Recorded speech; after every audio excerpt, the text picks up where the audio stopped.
ابھی ضرورت ہے، آؤ اپنے رسول صلی اللہ علیہ وسلم کی شان کو پہچانو، پھر اس شان کو قوم کے سامنے رکھ کر کہو اس سے افضل کسی کے پاس ہے تو ہمیں بتائے، ہم بھی اس کے دامن کے اسیر ہونا چاہتے ہیں۔ اور اگر کسی کے پاس نہیں ہے اور میں مسجد میں کھڑے ہو کے اپنے رب کی عزت کی قسم کھا کر کہتا ہوں محمد سے پیارا کسی کے پاس نہیں ہے صلی اللہ علیہ وسلم، تو آؤ اس کے دامن سے لگو۔ پیارے حبیب علیہ الصلوۃ والسلام نے فرمایا تھا مجھے تولا گیا، آسمان سے دو فرشتے اترے، ایک فرشتے نے کہا ہوا کیا یہی ہے وہ؟ کہا ہاں۔ کہا میں ذرا ان کو تول کے تو دیکھوں۔ ایک پلڑے میں دو افراد بٹھائے گئے، پیارے نبی سے تولا گیا، ان دو کا پلڑا ہلکا رہا، 10 سے تولا ان کا پلڑا ہلکا رہا، 100 سے تولا پلڑا ہلکا رہا۔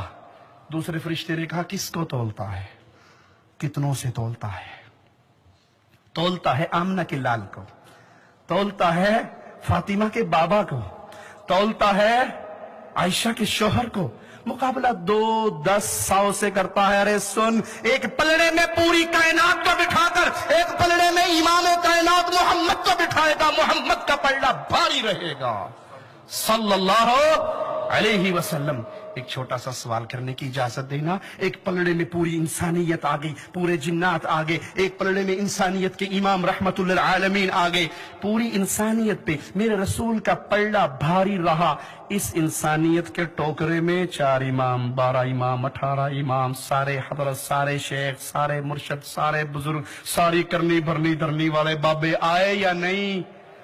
جی کوئی رہ گیا پیچھے؟ ساد لو، نہیں رہا۔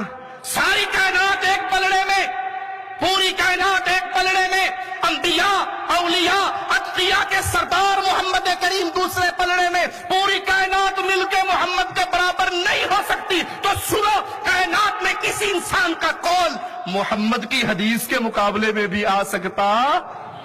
یہ چھوڑ دو کہنا اور جی ہمیں پتا ہے صحیح بخاری میں حدیث ہے، ہم نے پڑھی ہے، سنی ہے، دیکھی ہے، پر یہ حدیث ہمارے مذہب کے خلاف ہے۔ نہیں پیارے بھائی، مومن کا مذہب رسول کی حدیث کے خلاف ہو سکتا؟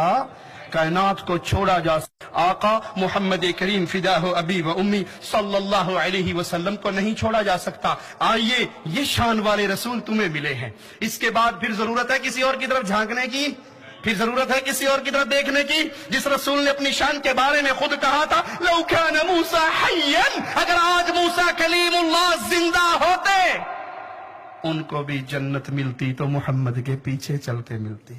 اور میں بریلوی دیوبندی سنی نقشبندی چشتی قادری رضوی سور وردی بغیر وردی نہیں جیو، کسی نہ کسی کا لڑ پھڑنا بڑا ضروری ہے، اس تو بغیر گزارا نہیں چلنا۔ ہم کہتے ہیں لڑ پکڑو، ضرور پکڑو، لیکن جس کا لڑ پکڑنے کا قرآن نے حکم دیا اتبعوا ما انزل الیکم من ربکم ولا تتبعوا من دونہ اولیاء، وہ لڑ صرف ایک ہی ہے اور وہ آمنہ کے لال کا ہے۔